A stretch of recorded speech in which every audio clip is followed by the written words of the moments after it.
Now, if you follow Formula One's technical side closely, you might have noticed the fuss about sustainable fuel regulations that was implemented in 2022. It was quite a challenge for the teams and engine manufacturers at the time, and it's even suspected to be the culprit of Red Bull's double DNF at the opening round in Bahrain in 2022 due to a difference in the fuel operating temperature. So you might wonder why Formula One and the FIA is going in that direction and why the teams are willing to go through all this trouble to use sustainable fuel. Where does that fuel come from and how has it impacted F1 so far? We'll discuss all of this in this video. Why does F1 use sustainable fuel? The European Union, which is where most of the Formula One Grand Prix are hosted, has aimed to be carbon neutral by 2050. That means if Formula One wants to keep racing and stay at the cutting edge of automotive technology, they must stop using regular petrol fuel. Now, why doesn't F1 just go full electric, since they already possess one of the most advanced battery technologies, along with cutting-edge power regeneration technology in the form of MGU-K and the MGU-H? On their YouTube channel, they explain that the reason is the infrastructure for electric transportation that will take a long time to mature, and liquid fuel is still the most promising in the future. However, some have speculated other reasons, namely that Formula E has an agreement with FIA that there would be no other fully electric racing series under FIA until at least 2039. In addition, current available electric powertrains and battery technology simply cannot deliver a comparable performance and cannot last a whole race distance without the assistance of an internal combustion engine. Now, according to the 2023 F1 regulation number 16.4.4, the fuel mixture must consist of 10% advanced sustainable ethanol, or what is commonly known as E10 fuel. After each race, every car is required to have at least 1 litre of fuel remaining for a fuel sample. If the car fails to meet this requirement, the driver will be disqualified from the race. A notable example is Sebastian Vettel's disqualification after his remarkable P2 finish during the 2021 Azerbaijan Grand Prix. The fuel is supplied to the teams by their sponsors. For example, Mercedes is supplied by Petronas, Ferrari by Shell, Aston Martin by Aramco, and so on. The aforementioned regulation is likely an effort by Formula One and the FIA to help the team and the engine manufacturer to adapt their knowledge about the properties of sustainable fuel for the new upcoming 2026 engine regulation. Now, let's talk more about this highly anticipated 2026 engine regulation. The regulation is aiming to make Formula One more attractive to the manufacturers. One of many ways Formula One tries to achieve this is by being more sustainable. Of course, if F1 wants to be a suitable sport to be associated with, there is no way they can keep burning fossil fuel. In 2026, F1 plans to use 100% sustainable fuel with increased electrification of up to 50%. In simple terms, not only will the internal combustion engine no longer burn fossil fuel, but half of the power at one point could come from their battery. These changes in theory should make the sport more sustainable. However, it has some massive caveats, which we'll discuss later in the video. F1, in partnership with Aramco, has been conducting a lot of research on this sustainable fuel that it said will be a plant-based. They've tested over 39 possible surrogate blends of fuels, and Aramco is planning to produce the fuel from their plant in Saudi Arabia and Spain. How is it made? Well, before we dive deeper into how it's made, we need to understand what it is. The current fuel composition is 10% ethanol and the rest is fossil fuel. The production of fossil fuels is outside the scope of this video. Today, we'll focus on the ethanol fuel. Ethanol is a renewable, biodegradable and non-toxic type of alcohol that is used as a biofuel.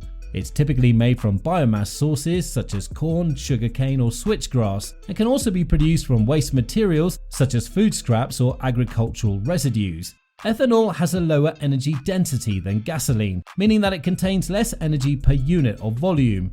This can result in lower fuel economy when using ethanol blends compared to pure gasoline. Although modern engines are designed to optimize fuel efficiency with ethanol blends, however, ethanol is also a high-octane fuel, which can improve engine performance and reduce engine knock. The main idea is that carbon emissions from burning ethanol are the same carbon that's been sucked from the atmosphere by the plant that they use as biomass. Therefore, there is no new carbon introduced to the atmosphere. Several fair criticisms have been launched against this ethanol fuel, namely that it doesn't solve the air quality issue in the big cities. While the production process is capturing a lot of carbon from the atmosphere, it will still dump a lot of carbon in places where there are a lot of vehicles like in the big cities. Other people also point out that it's impossible for the ethanol industry to be profitable without government subsidies. Last but not least, it uses valuable crops and farmland that are supposed to be used to feed people, while we've not yet solved world hunger. It's safe to assume that Formula One and its partner Aramco are all too aware of the pushback that it's received.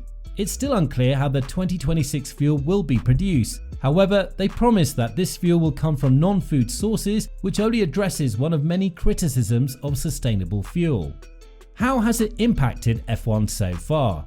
The impact of the 2022 fuel regulation has largely flown under the radar, overshadowed by the introduction of the new ground effect chassis and team budget caps, which is more often being talked about. Nevertheless, it still shows how the teams could be benefited from or be disadvantaged by the E10 fuel. The power loss compared to regular fuel is reported to be in the neighborhood of 20 horsepower. Admittedly, it doesn't sound like a lot compared to the 1000 plus horsepower that these engines produce, but when we consider how small the time differences are in the qualifying sessions, it could mean starting a few grid spots behind. Ferrari reportedly mitigated the issue early in the season and recovered the horsepower loss. The same thing couldn't be said for Red Bull. Despite clinching both driver and constructor titles by the end of the season, many people forget that they weren't the favourite at the beginning of the season. Not only was the first pole position taken by Charles Leclerc in the Ferrari, but they also suffered a humiliating double DNF, resulting in them scoring 0 points in the first race. Max Verstappen was complaining about no power and had to go into the pit stop from second position and retire the car with 3 laps to go. Meanwhile, Sergio Perez's engine died in turn 1 of the last lap. The cause of both failures was fuel starvation due to a phenomenon called fuel cavitation. When the tank was near empty, the fuel pressure would drop and the fuel pump could no longer supply the engine. Fortunately, the issue was quickly resolved by the second round in Saudi Arabia. That was the performance side of the issue. Now let's talk about the environmental side. Formula One currently uses a 6-cylinder turbo hybrid powertrain, which is currently already the most efficient engine in the world, reaching around 50% efficiency while still reaching 1000 plus horsepower. For perspective, a typical road car is considered good if it reaches 30% efficiency while outputting a lot less power. But how much emission does a Formula One car produce? During a race, an F1 car is only allowed to carry 110 kilos of fuel. Let's double the number to 220 kilos to account for free practice and qualifying sessions.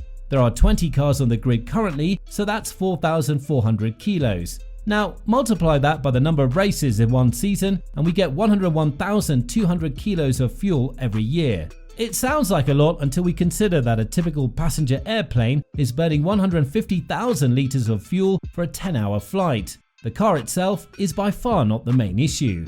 F1's main CO2 emission producing activities are its worldwide logistics, 45%, business travel for teams, 27.7%, factories and facilities serving the sport, 19.3%, and event operations, 7.3%. In total, F1 activities produce a quantity of 256,000 tons of carbon dioxide per year. But with the car emissions being less than 1%, why are they focusing so much on the car? Why are they trying to solve a problem that doesn't exist? Is this just marketing so they can say that this sport is environmentally sustainable? Well, no. One of the main selling points of Formula One for the manufacturers is that when they invest so much resources to develop a fast Formula One car, the resulting technology will also be implemented in their road car business. That's also one of the main goals of the 2026 regulation, attracting manufacturers. Formula One has to make sure that the sport is aligned with the direction of where the automotive industry is heading. Therefore, the manufacturer will consider F1 as a valuable investment to develop and showcase its prowess in creating cutting-edge technology. Almost everyone is currently trying to develop a more environmentally friendly car, and F1 wants to facilitate a testing ground for that technology. The question now is, will it work? Well, I guess we have to wait and see. So, what's your thoughts on this issue? Let us know in the comment section down below.